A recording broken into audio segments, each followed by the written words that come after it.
검사의 상고 이유에 대한 판단. 가. 광주교도소의 방어 부분과 관련한 내란 및 내란 목적 살인의 점에 대하여 원심은 3공수여단 11대대 병력이 1980년 5월 21일부터 같은 달 23일까지 광주교도소의 방어 임무를 수행하던 중 무장 시위대로부터 전후 5차례에 걸쳐 공격을 받았는데, 같은 달 22일 0시 40경에는 차량 6대에 분승하여 광주교도소로 접근하여 오는 무장 시위대와 교전하고, 같은 날 9시경에는 2.5톤 군용 트럭에 LMG 기관총을 탑재한 상태에서 광주교도소 정문 방향으로 접근하면서 총격을 가하여 오는 무장 시위대에 응사하는 등 2차례의 교전 과정에서 BBC, BD를 각 사망하게 한 사실. 당시 광주교도소는 간첩을 포함한 재소자 약 2,700명이 수용된 주요 국가보안 시설이었던 사실 등을 인정한 다음, 첫째로 다수의 재소자들을 수용하고 있는 광주교도소에 무장한 시위대들이 접근하여 그곳을 방어하는 계엄군을 공격하는 행위는 불법한 공격행위라 할 것이며, 둘째로 피고인 A, O, Q, C, D, G, H, I, L, M, N이 쿠데타에 의하여 군의 지휘권과 정권을 불법으로 장악하였다 하더라도 위와 같은 불법한 공격을 감행하는 무장 시위대로부터 교도소와 같은 주요 국가보안 시설을 방어하기 위하여 계엄군으로 하여금 총격전을 벌여 시위대를 저지하게 한 행위는 선량한 정부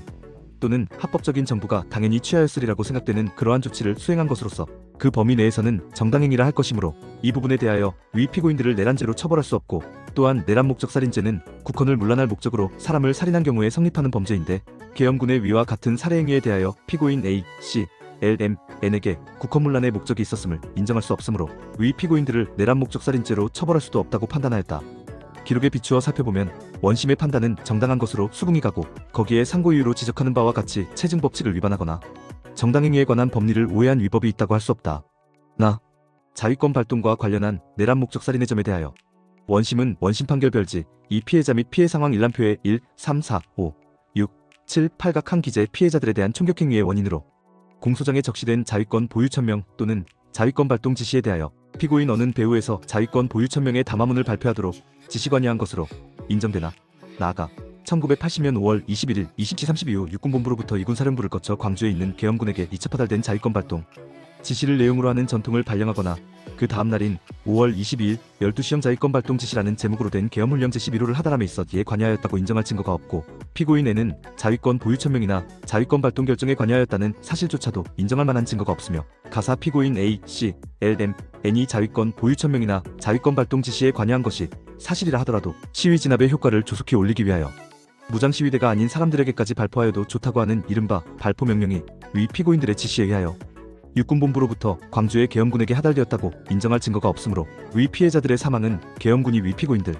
기타의 상급자로부터 하달된 포괄적인 발포 명령을 집행하여 총격행위에 나감으로써 일어난 것이라고 볼 수 없고, 더구나 피고인 A, C, L, M, N이 위에 나온 개개의 피해자에 대한 구체적인 살인행위를 용인하면서 이를 국헌문란 목적 달성을 위한 직접적인 수단으로 삼았다고 볼만한 증거가 없을 뿐만 아니라, 위에서 일어난 살인행위들은 그 전후의 경위에 비추어 볼 때 폭동행위로 인정된 일련의 시위 진압행위와 분리된 상황에서 그와 무관하게 실행된 것으로 볼 수도 없으며, 결국 위의 살해행위 등은 이 사건 내란을 실행하는 폭동의 와중에서 폭동행위에 수반하여 발생한 것으로서 위 피고인들이 국헌문란의 목적이 없는 계엄군을 도구로 이용하여 실행한 내란행위의 하나를 구성한 것이므로, 위 피고인들에 대한 내란죄에 흡수시켜 내란 목적 살인죄의 별죄를 구성하지 아니한다고 보아야 한다는 이유로 위 피고인들에 대한 이 부분 내란 목적 살인의 점은 무죄라고 판단하였다. 기록에 비추어 살펴보면 원심의 판단은 정당한 것으로 수긍이 가고, 거기에 상고 이유로 지적하는 바와 같이 체증법칙 위반, 판단 유탈 또는 법리 오해 등의 위법이 있다고 할 수 없다. 반란의 점에 대하여 1. 원심은 피고인 A, O, C, D, G, H, I, L, M, N에 대한 이 사건 반란의 공소사실 중 위 피고인들이 공모하여 1980년 5월 17일 비상계엄의 전국 확대를 전후하여 무장한 계엄군을 동원하여 학생, 정치인, 재야인사 등을 체포하고 1980년 5월 17일 저녁 무렵부터 5월 18일 새벽까지 전국의 주요 보안 목표에 무장한 계엄군을 배치하고, 1980년 5월 18일 7시 20경 피고인 O가 B, 당시 BV 당 총재의 가택에 소총 등을 휴대한 수경사의 헌병들을 배치하여 포위 봉쇄하고, 광주에서의 시위를 진압하기 위하여 5월 18일경부터 무장한 계엄군을 투입 증파하여 시위를 진압하고 광주시 외곽을 봉쇄한 후 광주 재진입 작전을 실시하여 도청 등을 점령한 사실에 대하여는 당시 대통령으로부터 육군참모총장에 이르는 또는 대통령으로부터 국방부 장관을 거쳐 육군참모총장에 이르는 군의 지휘통수계통을 따라 사전의 결재 과정을 거쳐 작성된 명령에 의하여 혹은 사전 사후의 구두로 보고하여 승인을 받은 조치에 의하여 이루어진 것이므로, 위각 행위는 대통령의 군통수권 또는 국방부 장관이나 육군참모총장 등의 지휘권에 반항하는 행위였다고 볼 수는 없다는 이유로 위 피고인들에 대한 위 반란의 점은 무죄라고 판단하였다.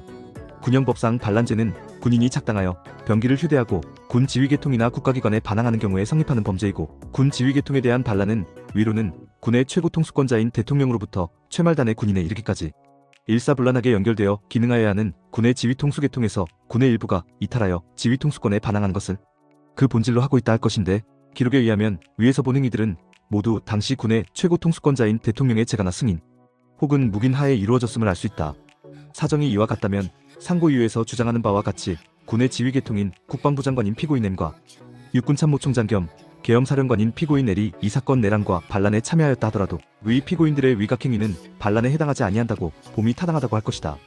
이 점에 관한 원심 판결의 이유설시에 적절하지 아니한 점이 없는 것은 아니나 위각행위가 반란에 해당하지 아니한다고 본 원심의 결론은 정당하고, 거기에 상고이유로 지적하는 바와 같이 체증법칙을 위반하거나 반란죄에 관한 법리를 오해한 위법이 있다고 할 수 없다.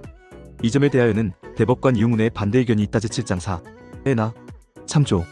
이 원심은 피고인 L.M에 대한 이 사건 반란의 공소사실 중 위 피고인들이 피고인 A, O, Q, C, D, G, H, N과 공모하여 1980년 5월 17일 저녁 비상계엄의 전국 확대 문제를 논의하기 위한 임시국무회의장에 소총 등으로 무장한 수경사의 병력을 배치하고 1980년 5월 18일 1시 45분부터 무장한 제33사단 병력을 계엄군으로 국회의 사당에 배치하여 이를 점거하면서 국회의원들의 출입을 통제하고, 같은 달 20일경 일부 국회의원들의 출입을 저지한 사실에 대하여는 이에 부합하는 증거를 배척하고, 달리 이를 인정할 증거가 부족하다는 이유로 피고인 L.M에 대한 위각 반란의 점은 무죄라고 판단하였다.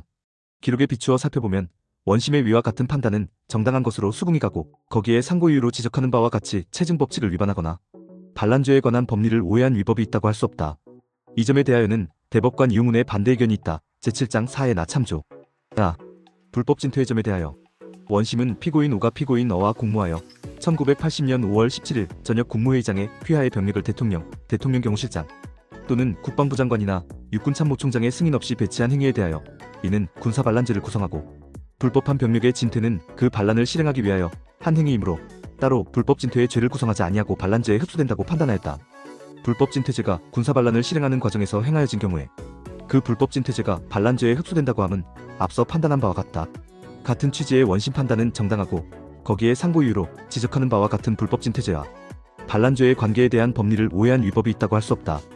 이 점에 대하여는 대법관 이용운의 반대 의견이 있다. 제7장 4에가 참조. 제4장 뇌물사건 부분 1. 피고인 N의 변호인들의 상고이유에 대한 판단. 기록에 의하여 살펴보면 원심이 위 피고인의 뇌물수수방조 사실을 유죄로 인정한 조처는 정당한 것으로 수긍이 가고, 거기에 상고이유로 지적하는 바와 같이 체증법칙을 위반하여 사실을 오인하거나 뇌물죄 및 뇌물방조죄에 관한 법리를 오해한 위법이 있다고 할 수 없다. 2. 검사의 상고이유에 대한 판단. 피고인 어에 대하여 원심은 위 피고인이 1987년 10월경 당시의 국가안전기획부장 BF 및 국세청장 비지와 공모하여 위 비지로 하여금 국세청장의 직무에 관하여 BH 등 중견기업 경영인 11인으로부터 합계 금 54억 5천만 원을 교부받게 함으로써 뇌물을 수수하였다는 공소사실에 대하여 위 BF와 비지가 공모하여 위 비지의 직무에 관하여 위와 같이 뇌물을 수수한 점은 인정되나, 위 피고인이 위 BF 등과 공모하였다거나 위 범행에 관여하였다고 볼만한 증거가 없다는 이유로 무죄를 선고하였다. 기록에 비추어 살펴보면 원심의 위와 같은 판단은 정당하고, 거기에 상고이유로 지적하는 바와 같이 체증법칙을 위반하거나 공동정범에 관한 법리를 오해한 위법이 있다고 할 수 없다. 피고인 O에 대하여 1. BI와 관련한 부분. 원심은 위 피고인이 1988년 12월 말경 BJ그룹의 회장 BI로부터 금 30억 원을 교부받아 대통령의 직무에 관하여 뇌물을 수수하였다는 공소사실에 대하여 위 피고인과 BI의 관계, 돈을 주고받은 일시, 장소, 경위, 전후의 상황 등을 종합하여 볼 때 위 피고인이 직무의 대가인 뇌물로 위 금원을 수수하였다고 단정하기 어렵다는 이유로 무죄를 선고하였는 바, 기록에 비추어 살펴보면 원심의 위와 같은 판단은 정당한 것으로 수긍이 가고, 거기에 상고이유로 지적하는 바와 같이 체증법칙을 위반하거나 뇌물죄에 관한 법리를 오해한 위법이 있다고 할 수 없다. 2. BK와 관련한 부분.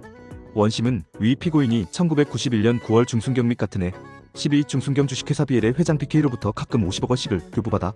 대통령의 직무에 관하여 뇌물을 수수하였다는 공소사실에 대하여 검사가 제출한 증거만으로는 그 공소사실을 인정하기에 부족하다는 이유로 무죄를 선고하였는 바, 기록에 비추어 살펴보면 원심의 위와 같은 판단은 정당한 것으로 수긍이 가고, 거기에 상고이유로 지적하는 바와 같은 체증법칙 위반 등의 위법이 있다고 할 수 없다.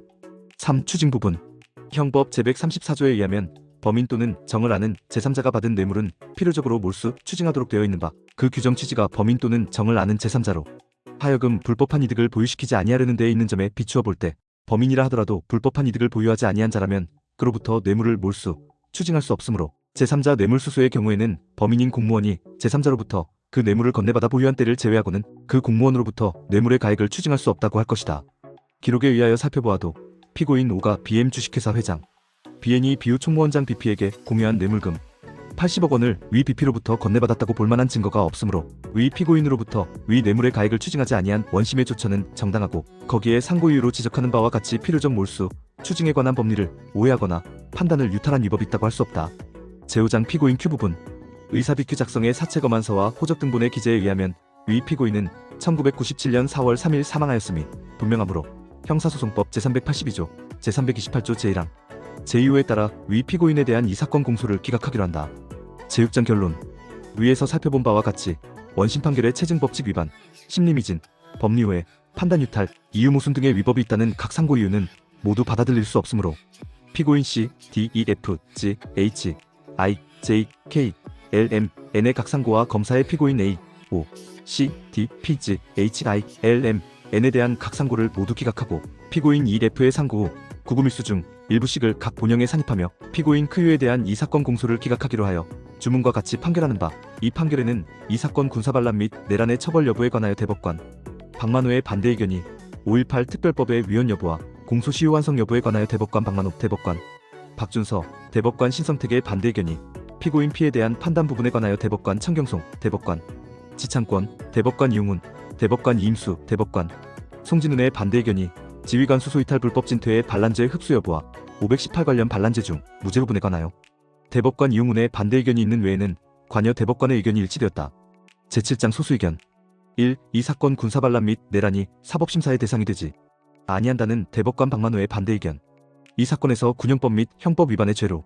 각 공소가 제기된 군사반란 및 내란 행위에 관련된 피고인들에 대하여는 법원이 그 가벌성 여부에 관하여 재판할 수 없다고 생각되므로 이와 반대의 견해를 전제로 한 다수 의견에 대하여는 찬동할 수 없다. 그 이유는 다음과 같다. 기록에 의하면 피고인들이 이 사건 군사반란 및 내란 행위에 의하여 군권 및 정권을 사실상 장악하고 이를 토대로 하여 피고인 어가 1980년 9월 1일 대통령에 취임한 다음 1980년 9월 29일 구 정치질서로부터 결별하고 새로운 정치질서를 형성하기 위하여 정당을 해산하고 국회를 새로 구성하며 대통령도 새로 선출할 것 등을 내용으로 하는 헌법의 전문 개정안을 제안하여 그 개정안이 국민투표를 거쳐 제5공화국의 헌법으로 확정되고 1980년 10월 27일 대통령이 이를 공포함으로써 그날부터 발효하게 된 사실 제5공화국 헌법에 따른 절차에 의하여 피고인 어가 대통령으로 당선되어 1981년 3월 3일 그 직에 취임하고 그 직후 실시된 국회의원 선거에서 피고인 등이 주도하여 찬당한 정당이 국회의 다수 의석을 차지한 이래 그들을 중심으로 한 정치 세력이 통치권의 중추를 담당하여 국정을 운영하여 왔고 피고인 어는 대통령으로서의 임기를 마치고 퇴임하였으며 다시 국회의 의결과 국민투표를 거쳐 1987년 10월 29일 전문 개정된 현행 헌법에 따른 대통령 직접선거에서 피고인 O가 대통령에 당선되어 5년의 임기를 마치고 퇴임하였고 다른 피고인들도 그동안 대부분 정부의 강요나 국회의원으로 종사한 사실 등을 인정할 수 있다. 위와 같이 헌법상 통치체제의 권력구조를 변혁하고 대통령, 국회 등 통치권의 중추인 국가기관을 새로 구성하거나 선출하는 내용의 헌법 개정에 국민투표를 거쳐 이루어지고 그 개정 헌법에 의하여 대통령이 새로 선출되고 국회가 새로 구성되는 등 통치권의 담당자가 교체되었다면 이는 과거의 헌정질서와는 단절된 제5공화국의 새로운 헌정질서가 출발하였고 국민이 이를 수용하였음을 의미한다고 할 것인 바 피고인들의 이 사건 군사반란 및 내란 행위는 국가의 정치적 변혁 과정에서 국민이 수용한 새로운 헌정질서를 형성하는 데 기초가 되었다고 보지 않을 수 없다. 그렇다면 피고인들의 이 사건 군사반란 및 내란 행위는 국가의 헌정질서의 변혁을 가져온 고도의 정치적 행위라고 할 것인 바 위와 같이 헌정질서 변혁의 기초가 된 고도의 정치적 행위에 대하여 법적 책임을 물을 수 있는지 또는 그 정치적 행위가 사후에 정당화되었는지 여부의 문제는 국가사회 내에서 정치적 과정을 거쳐 해결되어야 할 정치적 도덕적 문제를 불러일으키는 것으로서 그 본래의 성격상 정치적 책임을 지지 않는 법원이 사법적으로 심사하기에는 부적합한 것이고 주권자인 국민의 정치적 의사 형성 과정을 통하여 해결하는 것이 가장 바람직하다 할 것이다. 현대 법치주의의 원리는 원칙적으로 국가사회 구성원의 모든 행위에 대하여 법원이 그 합법성 여부를 심사할 것을 요청받고 있기는 하나 그렇다고 해서 반드시 모든 행위가 사법적 심사의 대상이 되어야만 하는 것을 의미하지는 않는다. 법원은 구체적인 사안에 따라서는 당의 행위가 가지는 정치적 측면과 법적 측면을 비교하고 그 행위에 대한 규범적 통제의 정도 및 사법제도의 본질적 특성을 감안하여 무엇보다도 그 행위에 대한 사법심사가 국가사회에 미치는 영향을 고려하여 사법심사를 자제하여야 하는 경우가 있는 것이다. 이 사건의 경우가 그러한 경우에 해당한다고 할 것이다. 그러므로 이 사건 군사반란 및 내란 행위가 비록 형식적으로는 범죄를 구성한다고 할지라도 그 책임 문제는 국가사회의 평화와 정의의 실현을 위하여 움직이는 국민의 정치적 통합 과정을 통하여 해결되어야 하는 고도의 정치 문제로서 이에 대하여는 이미 이를 수용하는 방향으로 여러 번에 걸친 국민의 정치적 판단과 결정이 형성되어 온 마당에 이제 와서 법원이 새삼사법심사의 일환으로 그 죄책 여부를 가리기에는 적합하지 아니한 문제라 할 것이므로 법원으로서는 이에 대한 재판권을 행사할 수 없다고 보아야 할 것이다. 그럼에도 불구하고 이 사건 군사반란 및 내란 행위에 관련된 피고인들에 대한 각 해당 공소사실에 대하여 실체관계에 나아가 유죄 또는 무죄의 판단을 한 원심 판결은 잘못이라고 할 것이므로 원심 판결 중 이 부분을 파기하고 이에 대하여는 재판권이 없음을 이유로 공소기각의 판결을 선고하여야 할 것이다. 518 특별법의 위헌 여부 및 공소시효 완성 여부에 관한 대법관 박만호 대법관, 박준서 대법관 신성택의 반대 의견. 대법관 박만호 대법관 신성택의 의견은 다음과 같다. 피고인 C, D, P, E, F, G, H, I, J, K, L, M, N에 대한 1979년 12월 12일 및 1980년 5월 18일을 전후한 각 군사반란에 관한 범죄 및 피고인 A, C, L, M, N에 대한 각 내란 목적 살인죄에 대하여는 518민주화 운동 등에 관한 특별법이야 518 특별법이라고만 한다. 제2조가 적용될 수 없다고 생각되므로 이와 견해를 달리하는 다수 의견에 대하여는 찬동할 수 없다. 그 이유는 아래와 같다. 1. 공소시효란 국가가 일정한 기간 동안 공소를 제기하지 않고 방치하는 경우에 국가의 형사소추권을 소멸시키는 제도이다.